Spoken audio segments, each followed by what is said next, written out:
crazy, but you know what I mean. So you get it all mixed up in the sport of college football, and you can't just think that somebody's just gonna transition and make that transition smoothly, because it don't happen like that all the time, and the lack of development going around matters.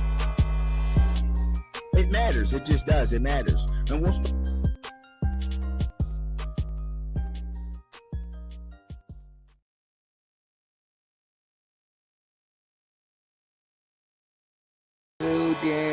what up, y'all? What up? What up? What up? What up? What up? What's up? What's up? What's going on with my people? What's going on? What's going on, man? Let me get some time right quick. I was actually sitting here and going through my slides and everything. That's why I'm a minute late, if you will be, or however you want to put that, right? Because your boy was sitting here taking his sweet old time getting things together. So I'm gonna most definitely have to put some things together real quick. Let me make sure that I got everything paid up and all of that on my channel and all that good ish. All right, make sure I got everything good, everything sound good, everything is on point over here. Cause I got a list to go through, and as y'all can see, y'all see who the first quarterback leading off is going to be on that, right? Because that's just what it is. Because starting off, like, I'm not even going to hold y'all. I'm not going to play around with y'all right now. That's the quarterback that I strongly believe in. Um, and I think that that's it's going to be a plus to have him there and at Miami. But we're gonna get up into it, man. Let me work some things out. You know what I'm saying? That's why I'm running late, because I got so much going on. So much going on, man. Had to put together this presentation for y'all, man, so I could present the information correctly. You dig? You dig? You got this Chevy sitting on 20th hole. You dig? I wish I did though. You know what I mean? So but yeah, let me get this all straightened out and corrected real quick. So I'm live. We live on Facebook. We live on YouTube. We live on Twitch, and we are live on X right now at the moment. So let's get it. Make sure y'all sharing the live out. Make sure that everybody know that we are here, that we are live, and we are on one. Let them know we up in the building. Make sure y'all sharing the live out too, and we getting it popping. So I got a couple of phone calls or whatever. So nonetheless, I'm not gonna wait on nobody to get up in here. I'm gonna kick it and I'm gonna do it how I go. You know what I'm saying? I got banned. Obviously, I got banned. I got banned off the internet. You know what I'm saying? Somebody done reported my page. I done said the wrong things the other day. It's crazy. They playing with my numbers now and they playing with my live, because I done came out and I done spoke out about some it was just a halftime show. You know what I'm saying? Like, before I even get up into it, it was just a halftime show. So they playing with my subscribers. They're playing with giving people the notifications when I'm live now.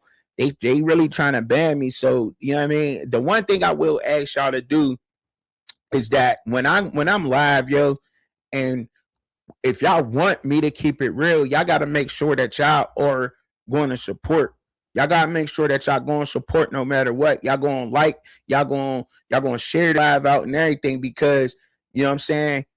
Even though we get out here and we keep it real, there these bigger entities, especially when you're speaking on things that people miss or they don't want to speak about, they tend to play with your numbers. Like, my numbers was really well. You know what I'm saying, on a come up, especially going live. I done went live 3 days back to back. Everybody should have received my notification that I was going live, and I don't think that they did. I just don't think that they did. It's crazy that people are not, and that's because of largely what I had to say about the little halftime show, or whatever, about that what went on. Some people make jokes about it, and everybody, you know what I'm saying, like, I felt how I felt about it. And when you do things like that, they tend to play with your channel. They do. They tend to play with people's channel. It has been done all over, and that's the downside in that. You know what I'm saying? Because y'all want us to come out here and use our platforms to speak about, real things, even if it's going on in the sports world. Y'all want us to speak on certain issues and certain topics and certain things. And you don't always get the support for that. You know what I'm saying? They're gonna play with your numbers. They're gonna play with your channel when you do things like that. Got to remember, like I'm kind of a partner with them. So ultimately, they control that. It's not like I have my own streaming platform right now. You know what I'm saying? So and they tend to do that. You know what I'm saying? That's why people tend to go to other places, because you can't speak out on certain topics and certain things, because they like to play with your numbers and all that. But anyway, I'm gonna get up into this, man, because yeah, I mean, it's kind of funky the way that they playing with my numbers and everything right now. So I'm gonna copy the link. I always drop the link just in case people want to drop up, but I'm gonna just cook anyway. I'm gonna just go in and cook myself, and because I was doing the live regardless. So, but I appreciate y'all support anyhow. So my first quarterback. This is my top five. There might have been some change. I hope there ain't no change. I did my research. So, but anyway, Darian Mensah, you know what I'm saying? And this is in no particular order. They're just top five, and top fives it could be any which way, right? I didn't go number one for the ACC. I just put five quarterbacks out of all the Power Four conferences. I went and did the top five quarterbacks that I think that's going to be successful next season, right? Miami under Mario Cristobal is going to have they're going to have good trenches, right? I'm expecting high expectations for that offensive line to be revamped and be back the way that it's supposed to be. So therefore, I'm thinking that Darian Mensah, you know what I'm saying, is going to have a phenomenal year coming over from Duke. He started off playing at Tulane his freshman year. He spent his sophomore year with Duke. Right now, he's going into being a junior. They got him listed at 6'3", 205, so he's a true 6'2", perfect height for a quarterback, you should say. A lot of people's already looking forward to seeing him. As I can see, he had 334 completions, 500 attempts, had a 66% completion percentage. You can see 67%. He threw for 3,973 yards, averaged about 7.9 yards per catch, threw 34 touchdowns, only had 6 interceptions. And going down there to Miami, to this team, and adding what he can do with Duke, if he could just replicate what he did at Duke to go down by Miami, just to put simply. But when you look at this young man's mechanics, his release, the way that he sees things pre and post snap, there's not too much that you can nitpicking with Darian Mensah in his game. And going down there and going to largely having one of the top 5 receivers in the country on his team, and hopefully they can get some more weapons around him. And Miami has been doing that. It's going to go crazy. It's going to go crazy. He's my favorite, even my favorite for the Heisman. This guy, he got it. He's going to put in the work, and I'm largely dependent on seeing that. You know what I'm saying? I always have problems with his name, Mason Heichel, from Pitt. Yeah, he came in and took Eli Holston's job. A lot of people thought that Eli Holston at Pitt was, you know what I mean, was going to be the savior. But I mean, he struggled a little bit. The true freshman came in, gave a different spark to that offense. Mason Heichel from Oregon, Ohio, you know what I'm saying, got him listed at 6'2", 215 last year. He had 201 completions out of 316 attempts.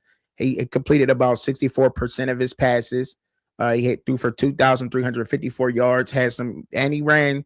He's you could probably say he's a dual threat. He was really successful on broken down plays and using his legs to create other opportunities, get him to move around in a pocket. And, he's really one of those guys you'd like to see stretch, roll out, extend the play with his legs, and give him more opportunities. He had 16 touchdowns, 8 interceptions, had a long at 84.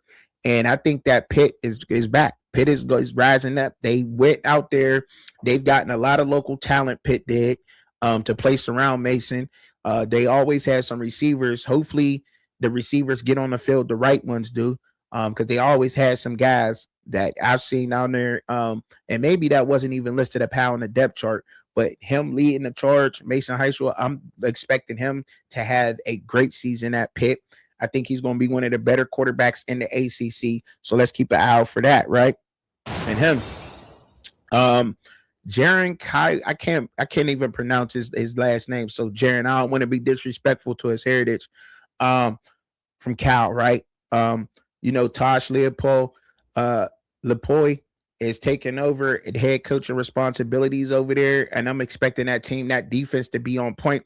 Although I think they played pretty good. Now he was, Fernando Mendoza moved on to Indiana, and Cal they had no second guessing about putting Jaren in the spot in the starting position. As y'all can see, y'all, he had 316 completions, 492 attempts, had a 64% completion percentage, threw for 3,454 yards, had 18 tutties, 9 interceptions, and that's as a true freshman. I'm expecting him to have those interceptions down, and put in a lot more work. I mean, I've seen a lot out of him. He can make all the throws, and just like any young, inexperienced guy, that I'll probably repeat myself again with another guy, is that, they're young. They haven't seen everything in college football. They adjusted to the speed, but he played hero sometimes, tried to throw the ball when he shouldn't have. And I'm hoping he cleans up some of that this season.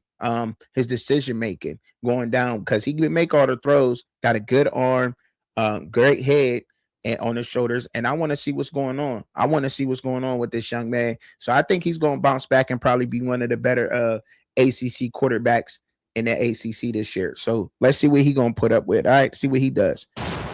Yeah, y'all already know who that is, man. Y'all see it. Beau Pribula. I like Beau Pribula. Virginia went and picked him up, man. They believe in giving quarterbacks second chances. When a lot of people kind of, seen Chad Lamore scoring to Virginia last year, we all kind of scuffed at it, laughed at it, smirked at it, if you will. We didn't really know that he was going to go to Virginia and have that team looking like that. Well, Beau Pribula, I think he did struggle in the SEC, right? Started off at the Big Ten with Penn State. I think Penn State would have did a little bit better with Beau back there, to be honest, right? The dual threat guy. You know what I mean? I just don't know what he was trying to prove down there at Missouri, right? He didn't have the Luther Burden down there the year before. You know what I mean? He didn't have that.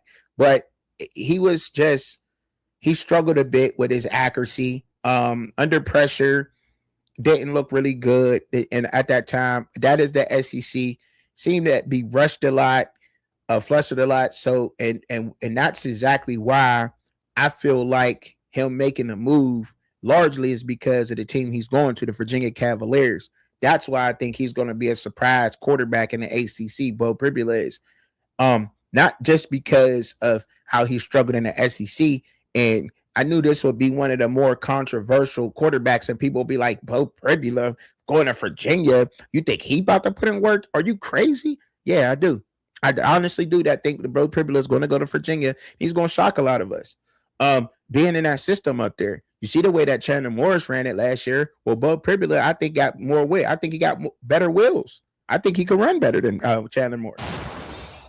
I mean, his last season stats wasn't pretty. Had 182 completions, 270 attempts. He almost completed 68% of his passes. He threw from 1,941 yards, had 11 touchdowns, 9 interceptions, way too many interceptions.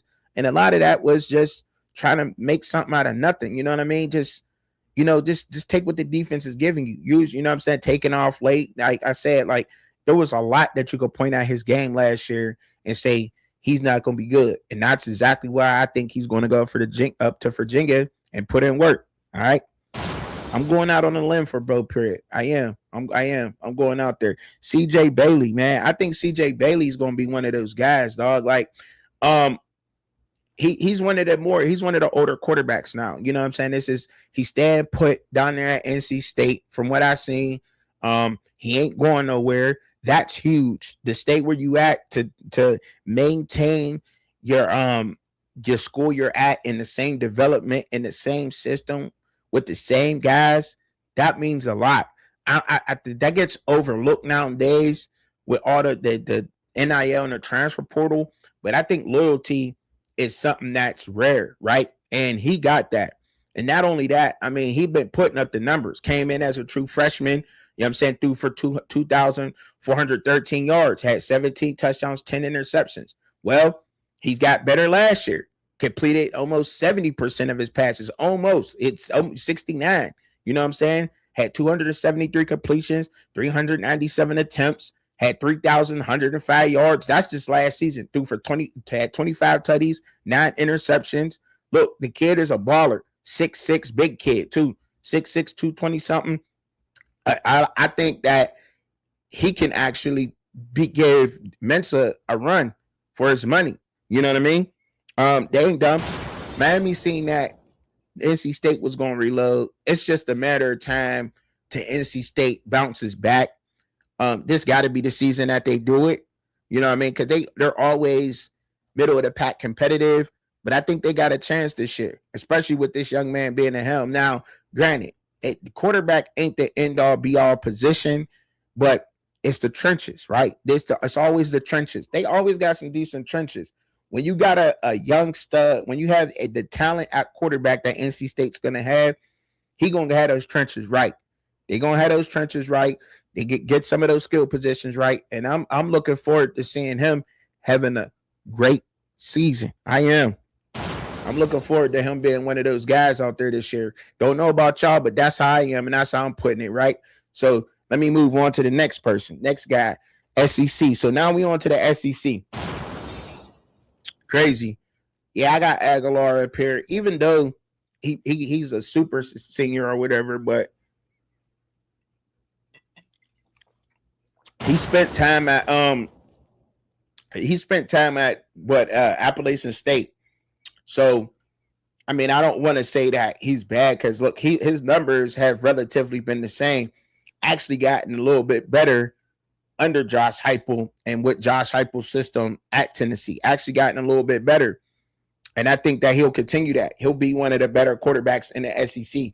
Like I said, this is in no particular order because had it been an order and it was number one, I would probably be going with Arch Manning being the best quarterback in the SEC. We'll get to him in a minute because y'all know he's on here. Y'all know he's in my top 5 for the SEC quarterbacks, right? It's only right. It's only right that Peyton, you know what I'm saying, that Arch Manning's going to be in my top 5. It's only right. But, I mean, look, you see the stats on your screen. If you can't see them, you know what I mean? Last year he had 272 completions out of 404 attempts. You know, Tennessee does throw the ball a lot of times. It's their system. You know what I'm saying? He had 3,565 yards, had 24 touchdowns, 10 interceptions. And that probably was, I can't say it's his worst year. 2024 at Appalachian State was his worst year. But, I mean, he got to take care of the ball a little bit better, you know what I mean, in order to give that team a shot. But, look, he's definitely going to be one of the better quarterbacks. He got it all. He has it all. All the intangibles that you need and that you want to see out of your quarterback, Joey Aguilar has, from the pre-snap reading to post-snap to understanding coverages, what the defense is. I think he has some of the prototypical size and physical traits that you look at in quarterbacks. So, but not only that, his head, he's a cerebral guy. I thought he played pretty smart at times, and I thought he got, you know what I mean, sometimes when you pressing late in games to try to win, sometimes the decision making there. But that's why I said I'm glad a lot of these guys are coming back to college football and not going into the draft. And he's one of them. He's one of the guys. I don't think, you know what I mean? Sam Levitt, I got him up here largely because, you know, Sam Levitt, I've been a fan of his at Arizona State. So I'm expecting him to go to LSU. And I have him up here not because of him going to LSU under Lane Kiffin. No, it's not that. It's him going to LSU going under Charlie Weis Jr. Charlie Weis Jr. is the quarterback whisperer of the past couple of seasons. I have no idea why he hasn't been called up for a head coaching job. I think he's done a great job. I think he did a great job with Jackson Dart. I think he did a good job last year with Trinidad Chambliss. Austin Simmons is going to be down there once again in the SEC, but Austin Simmons was supposed to be the guy in that Charlie Weis system, but Trinidad Chambliss stood up. Now with Charlie Weiss leaving Ole Miss and going to LSU, Sam Levitt's going to be his guy. Sam Levitt, as long as he stays healthy, he's going to thrive in this Charlie Weiss system. Charlie Weiss is it's hard not to be successful in a Lane Kiffin offense anyway, right? Especially when Charlie Weiss is there. It's hard. Those two together make gold. You know what I mean? It's elite. And that's why I have him up here myself. Some people might say that some people might go to Brown and be like, okay, for whatever reason, because it's LSU, because it's Sam Levitt. No, it's the system he's going into, the coaches he's going to have around him, and they're going to make it simple for him. And I think he's going to thrive. I think his completion percentage jumps up from 60% that he has right here, shown for 2025, and the 10 touchdowns and 3 interceptions. As we know, he was hurt a lot of last season, but I think he's going to have a great season. I think he's due to have a great season. A lot of it's riding on it, right? Because I don't think they're giving Lane a lot of times at LSU. You got to get it right. But I think Sam Levitt, he understands the assignment, and having Charlie Weiss Jr., a play caller like that, I think he'll be all right in that system. And I think he's going to thrive in the SEC for sure. Brian Brown, we talked about him yesterday on the live. And it's not that I didn't think he was the number one transfer, a quarterback, but I do think that he can be one of the better quarterbacks in the SEC.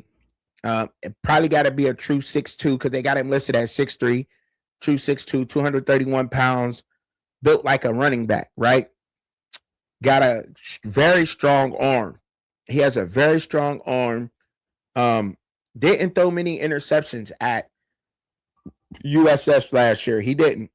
Had 28 touchdowns, 7 interceptions, and he threw for over 3,000 yards. But once again, I mean, I've seen a lot of quarterbacks come out of the American Athletic Conference and thrive, such as Darian Mensah. I think Drew Messamaker is going to thrive. And there's no reason for me to believe that Brian Brown won't. You know what I mean? Thrive in the SEC. Now, I did see some things I didn't like out of him in the American Athletic that I didn't see out of those other quarterbacks. I think he got some more to work on.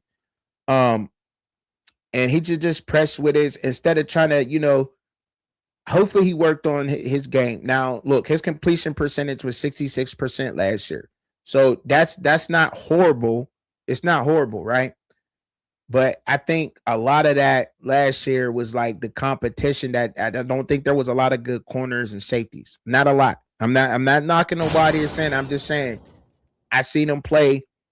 I do think he could be successful if he's going to be in that RPO and if he's going to run a lot more and not worry about having 3,000 yards passing. I think if he would have said, I'm okay with having 2,500 yards passing and rushing for 1,000, that's how he can win a Heisman. If he wants to throw for 3,000 yards, I think that would be a disaster for Auburn. I do, y'all. I do. But I do think he could be one of the better quarterbacks in the SEC. But that's just my opinion on what I think about him. If he run for 1,000 and he throw for 2,500, that's cool. I think that's wavy because he's going to have at least like 8 to 10 touchdowns on the ground. Can't stop him. You're going to have to account for him. But if he's trying to go out there and throw for 3,500 yards and 4,000 yards, that's too much. I think that's way too much. Don't that, you know what I mean? I do. That's just how I feel about it. But I do think he'll be one of the best. So he's one of my top 5 in the SEC. Of course, I know I got Arch Manning up here. I think Arch Manning, not only did Arch Manning, I didn't think that Arch Manning was going to have a bad year at Texas. I was simply saying he hasn't really proven himself to go into the draft yet. And he ain't really done anything to warrant the hype that was around him last year. Now that he's completed a full season through the SEC and we actually got to see him at his best and at his worst, I mean, he completed 61% of his passes last year.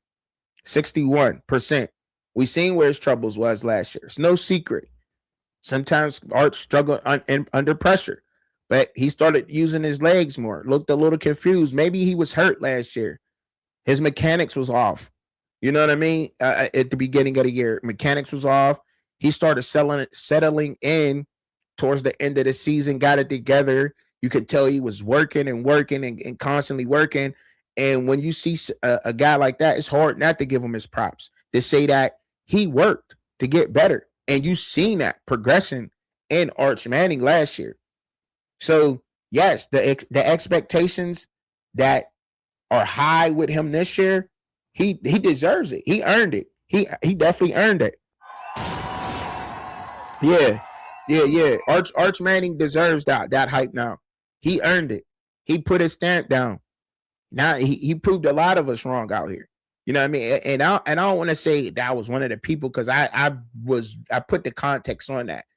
Like where he play at. He ain't play a full season yet. But I tell you what, he's definitely one of the guys that I'm like, it's not my decision, but I was happy to see Arch Manning come back for another season in college football and not rush to go to the NFL. But although you expect that coming from and having, you know what I'm saying, two uncles that were NFL quarterbacks, and him being a quarterback and more athletic than both of his uncles. And, you know what I mean, the kid got a strong arm, and understanding how the NFL works and what he has to learn and the things he needs to work on going into it. I'm glad he came back. Now this year, he gonna cook. I don't think that there's a better quarterback in the SEC right now. I don't think so. You know what I mean? Y'all could try to get close, but I mean, he's proven. He's been around. Played some of the toughest defenses in college football. He played against one of the better defenses in Ohio State, even though they lost. But you know, a Matt Patricia pro type of defense, and going through that, and how he just progressed and got better from the things he's seen through experience. And when he started using his legs and understanding that he can put more pressure on the defense when he's using his athleticism, like, he's gonna be a problem. Arch is definitely gonna be a problem. Arch Manning is about to be a problem, y'all. Let that be known. Like, put the alert out, put the Amber Alert, about to be a problem. He is a beast. Period. Marcel Reed from A&M started off hot. Didn't start looking so good when it came down to crunch time.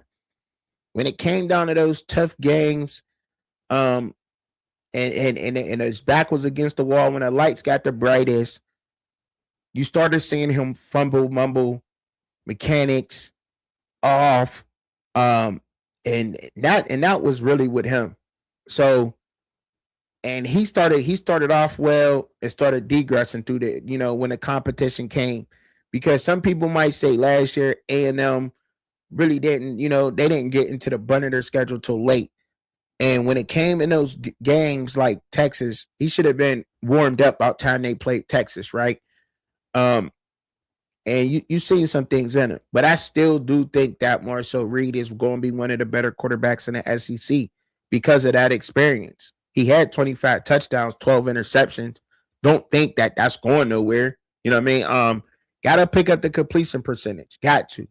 The guys that him and Arch had, and for them, their completion percentage to be in the low 60s ain't good. But when you got wheels and an athletic ability like that, forcing the ball and trying to throw for 3,000 yards, it may not work all the time. Use your athleticism, open up the defense. And a lot of these guys can move. A lot of these guys can. And Marcel Reed's one of them.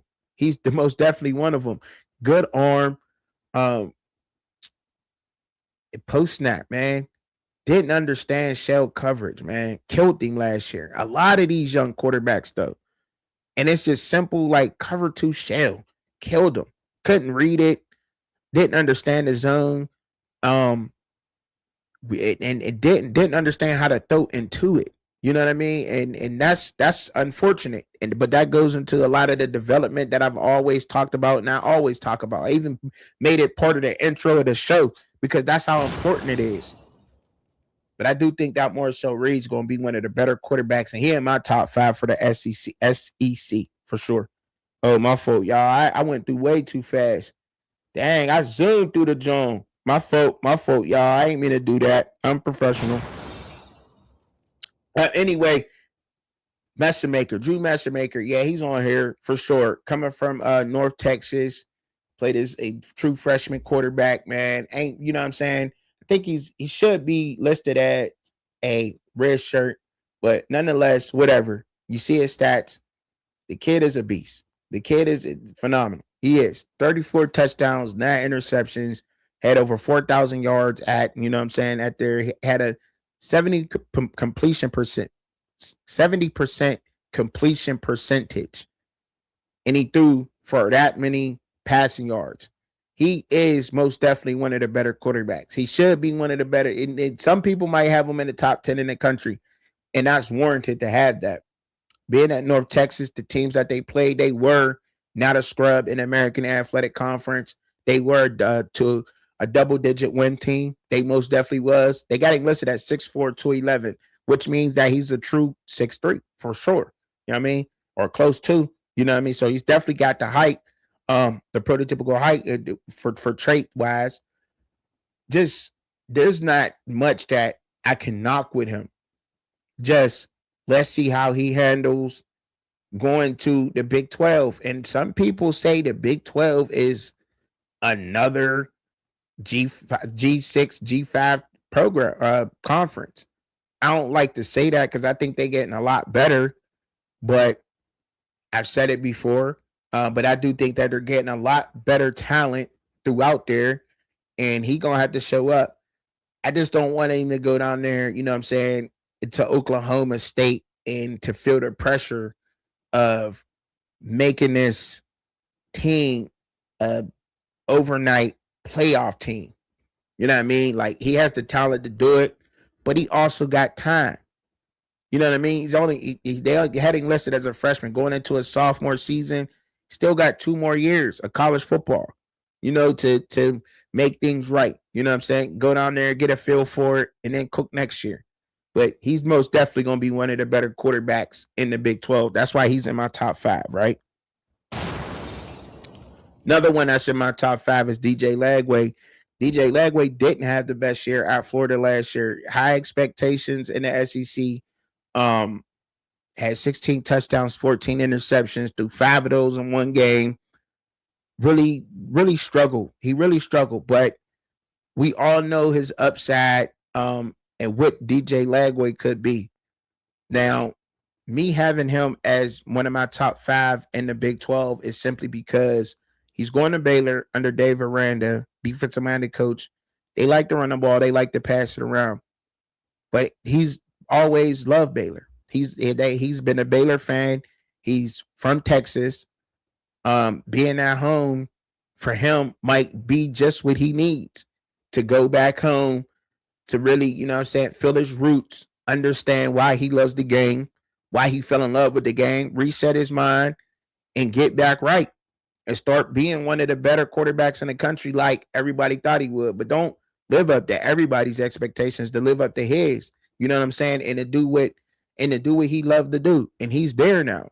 He's at the place where he always wanted to be. So I think that has a lot to do with that. I think college football, it turns something up in you when you get to play for your hometown team, for the team that you grew up for when you was little. You know what I mean? And when you get to really play for that, I think that changes how your mind state, how you approach the game and everything, because he has all the intangibles. We all know that DJ Lagway got it. You know, I was big on him last year, you know, and I'm not going to stop being big on him this year. He going to Baylor. He's in the Big 12. Some say, I mean, it's definitely a step down from the SEC, but that might be what he need, a year to get his confidence back and cook down there. So, but for sure, he's most definitely going to be one of the better quarterbacks in the Big 12 than me, without a doubt.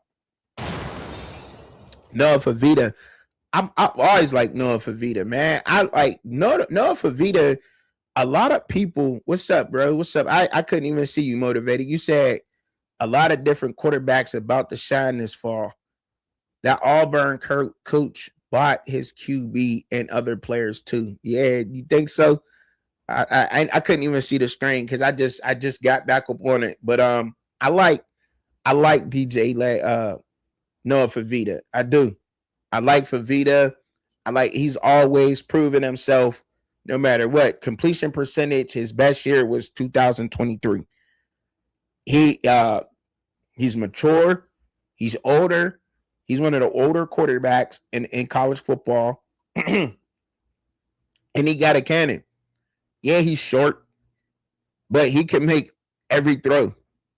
He can make every throw. I've seen him. A lot of his is getting batted down at the line, but I think he did a lot better job with getting the interceptions down last year. He had 29 touchdowns and 6 interceptions. He was a quiet assassin on the football field at the quarterback position last year. Quiet. He did it quiet. And he can move. Like, you know what I'm saying? And look, and I thought his numbers was going to drop because he didn't have T-Mac. His numbers actually got better without T-Mac. Like, I mean, the stats don't lie. I mean, look, he had almost 3,000 yards, had over 3,000 without T-Mac. With T-Mac, he was throwing for 60% completion percentage. Without him, he had 64. But although he did have his best year with T-Mac being there, but and Lamonius Craig, they was cooking it 2023. So, I mean, I like Fafita. I don't think that he's going to fall off. I think he's going to always continue on doing what he does and how he does it, period, and be one of the better quarterbacks in the Big 12. I do think so, without a doubt. Of course, Brendan Sorsby, right? I seen him rise, man. I seen him come from that 2023 year where he only threw where he had completed 57% of his passes, had 1,587 yards, had 15 touchdowns, 5 interceptions. Even with Indiana, he still looked okay. You seen, like I said, people seen the potential in him. Well, he went bonkers last year. Now he had completed 61% of his passes. Got to get that better, the completion percentage, because I think he has an accuracy problem at times. He does.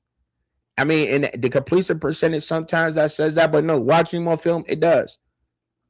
And some people, I don't know, but in the Big 12, where they beat up on each other a lot and where talent is not abundance of it, I think he'll be one of the better quarterbacks in the Big 12. With Texas Tech, they'll get some guys. They'll pay some receivers to get him there. So he'll have some guys to throw to. And he's going to be one of the better quarterbacks. Look, 27 touchdowns, 5 interceptions last season. Had 2,800 yards exactly. Look, he got to be. He has to be. There's a lot of expectations for him. Texas Tech spent a lot of money getting him. He does play well. You know, all they gotta do is take care of the ball. That's it. Bear Bachmeier, number 47, the quarterback that killed everybody wearing number 47. Yes, I definitely think that he's going to be one of the better quarterbacks in the Big 12. I like the way he played. Now, he had 7 interceptions, true freshman, at 65% completion percentage. He get back his brother, Tiger Bachmeier. Trying to think of who they're losing. I think they might be losing one. I don't think they're losing a whole lot of receivers. I think a lot of the receivers are coming back, including LJ Martin, if I'm not mistaken.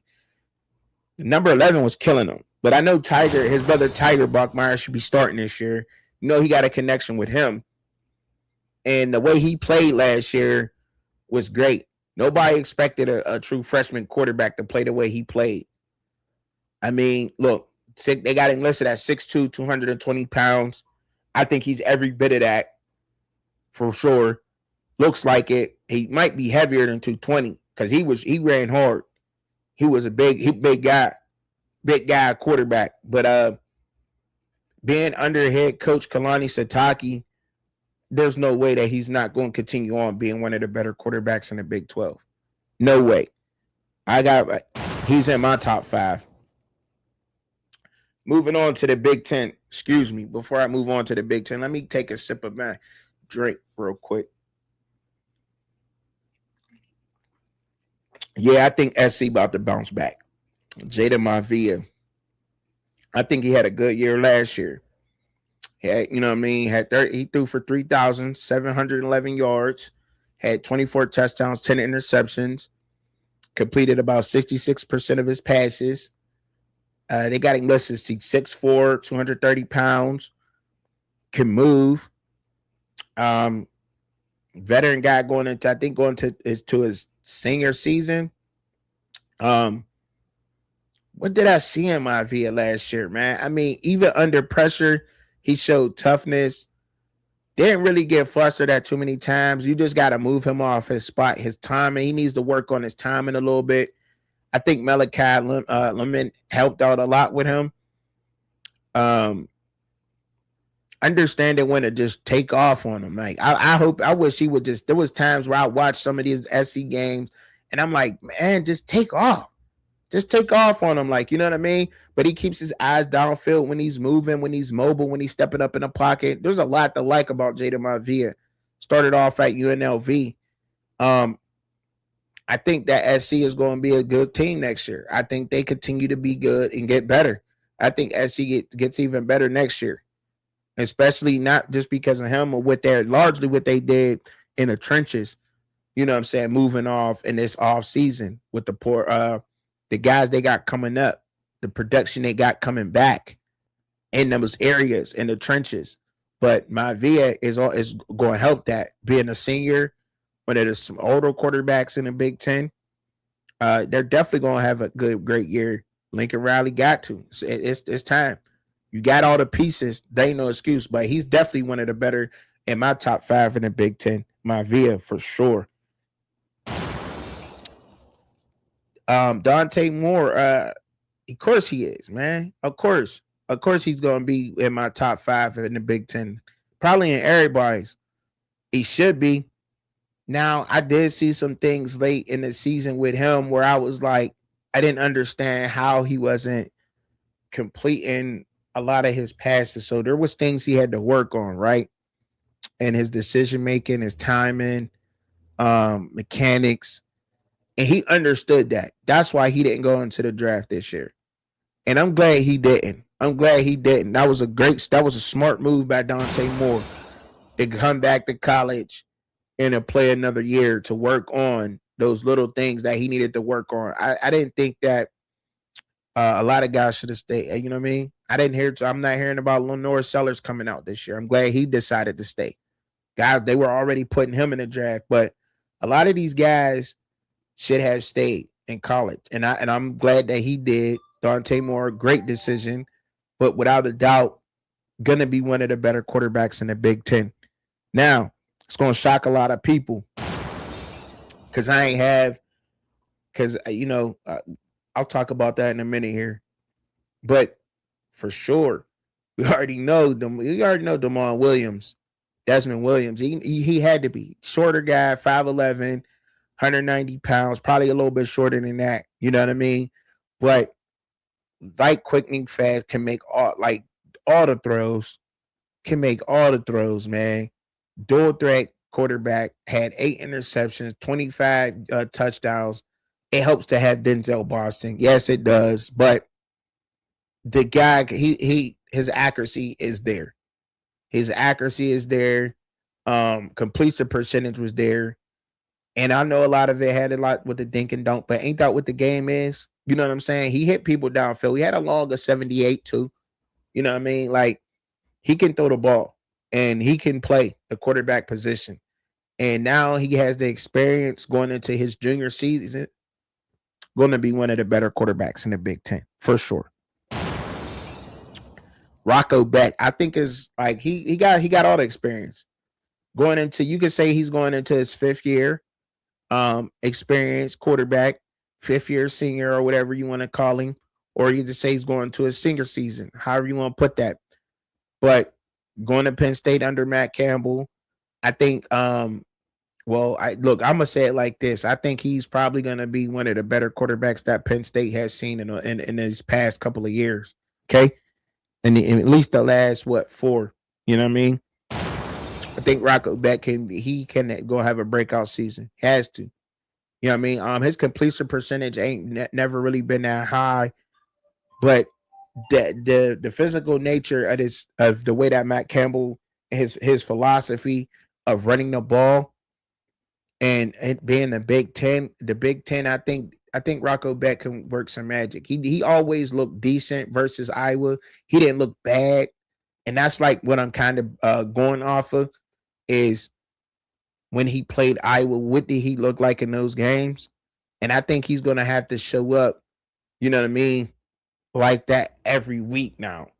Now those Iowa games turn into a full season. And if he can replicate that, what he was doing in those Iowa games, taking care of the ball, making smart decisions with the ball through the whole year in the Big Ten, I think it'd be all right. And that's why he's one of my top 5 in the Big Ten. And I think last but not least, man, y'all already know who I'm going with, man. Y'all know it. You know I was going with my dude, man. There's no way I was about to leave him out for Michigan. There's no way. No way I was leaving him out of the equation. Y'all knew I was putting him up here, dog. Y'all knew I was putting my mans up here. Come on, man. Like y'all already know, like he like y'all know he been playing. Y'all know he's gonna come back and he was gonna have a phenomenal year. Y'all knew that. I mean, you could say what you want about the young man, but y'all knew Bryce Underwood was going to ball out. We knew Bryce. The fact that he gotta look, Bryce has a lot of things to work on. Granted, Bryce Underwood has a whole lot to work on. A whole lot. Like, you know what I'm saying? Because he's young. And I think his completion percentage, I think he rushed some things. His mechanics, he got to work on that. Of course, but he got time. And his ceiling is so high because he's so fast, so strong. I think he's smart because he led that team. He did manage pretty well. I mean, you got to get the interceptions down, right? Touchdowns. He had 11 touchdowns, 9 interceptions last season. He was healthy through the whole season, though. Healthy through the whole season. And I think he's going to bounce back this year. I know he's going to bounce back this year and have one of the better seasons out of the quarterbacks in the Big Ten. But that's my list for all the conferences. Now, I will talk about some of the runner-ups, right? I had Malik Washington from Maryland. I think he's a good runner-up. And then who else? Who else was it? Of course, Josh Hoover from Indy. That's going to be at Indiana. A lot of people put them in, they already got him being one of the better quarterbacks in the nation. I was like, trying to switch it up a little bit. You know what I mean?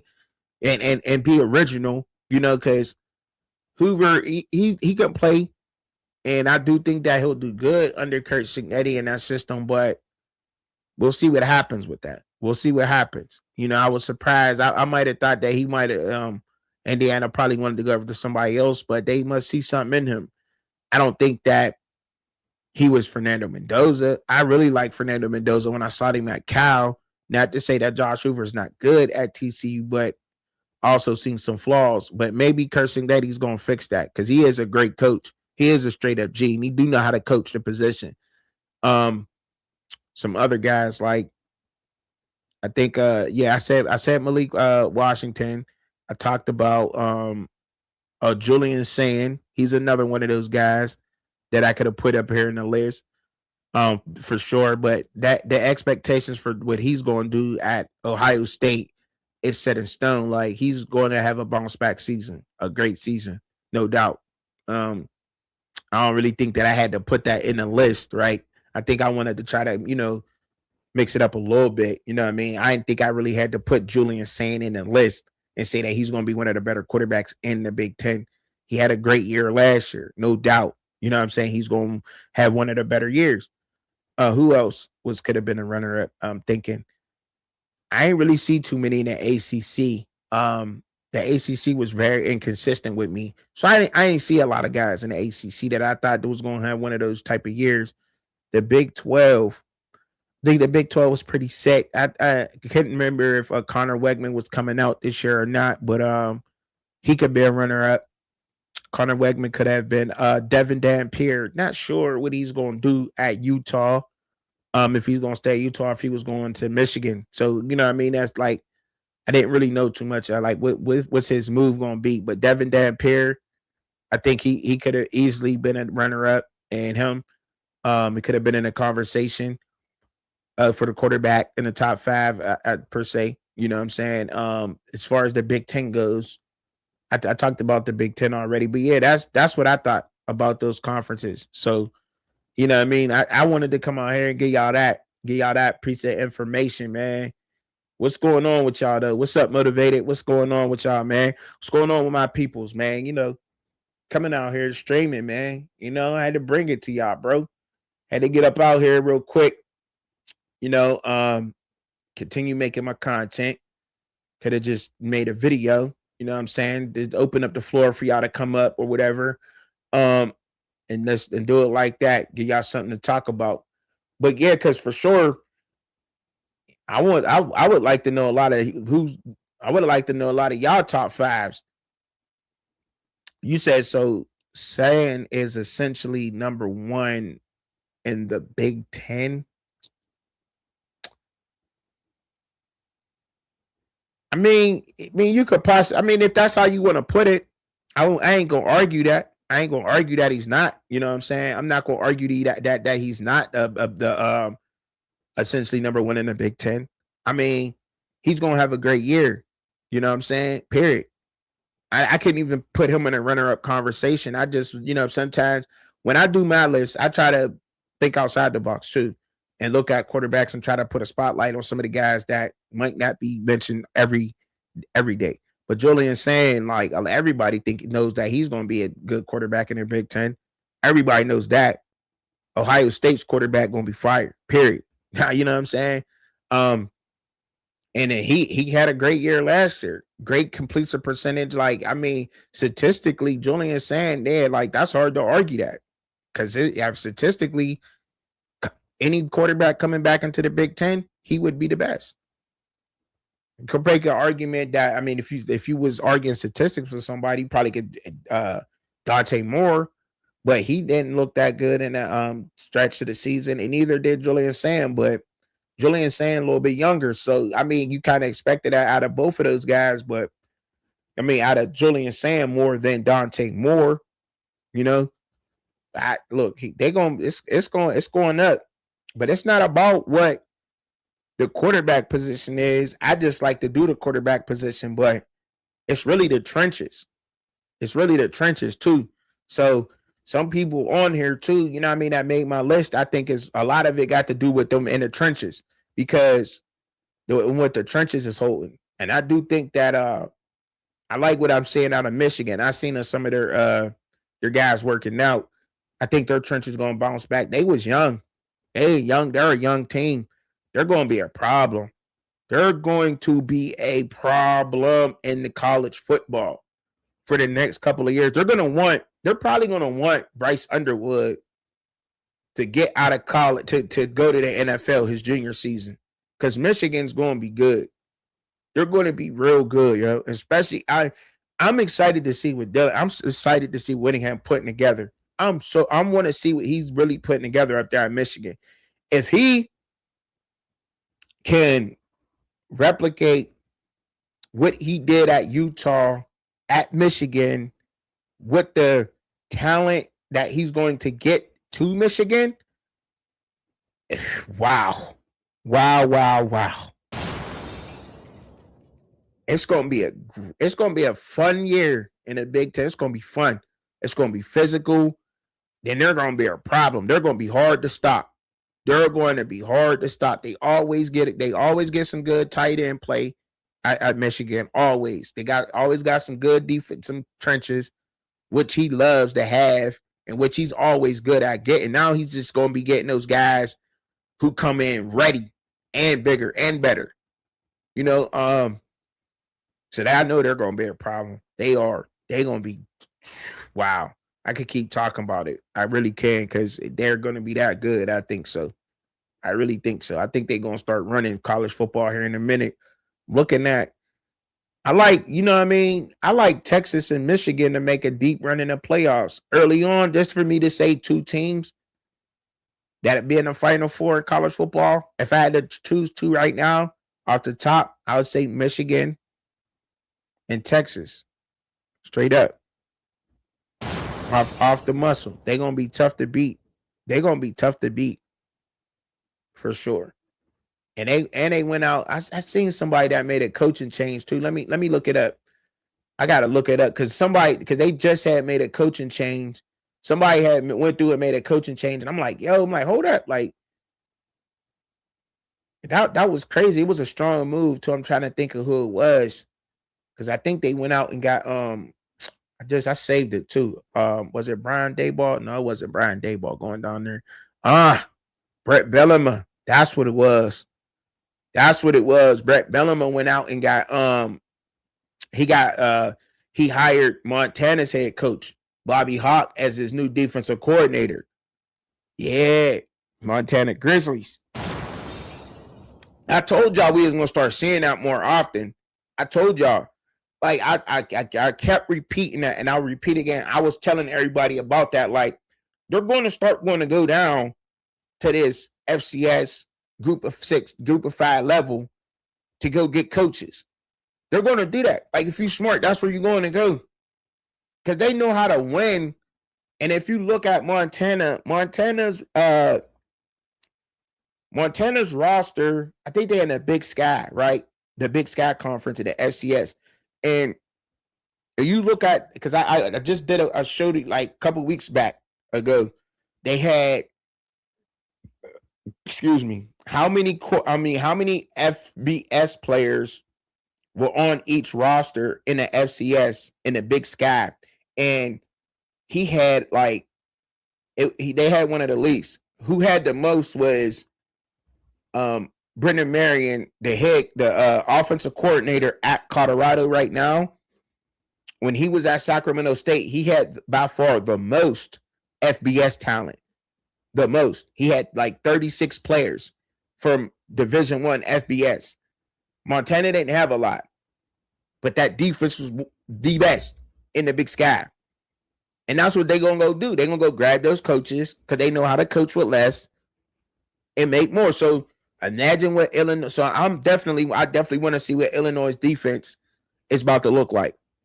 I'm excited to see what they're going to look like with someone who knows how to coach and develop the players the right way, and how he's going to have these, let's so to speak, more NFL ready type of talent and prototypical size guys, and see what he could do with those guys. You know what I mean?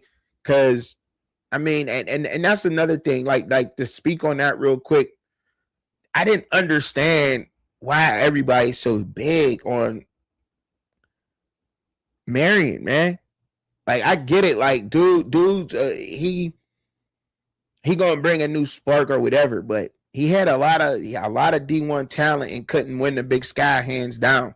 Like, that don't look good as a coach, but that's just me and what I got to say about it. But I ain't tripping. I wasn't planning on being out here long. I appreciate y'all coming through, Z-Mac.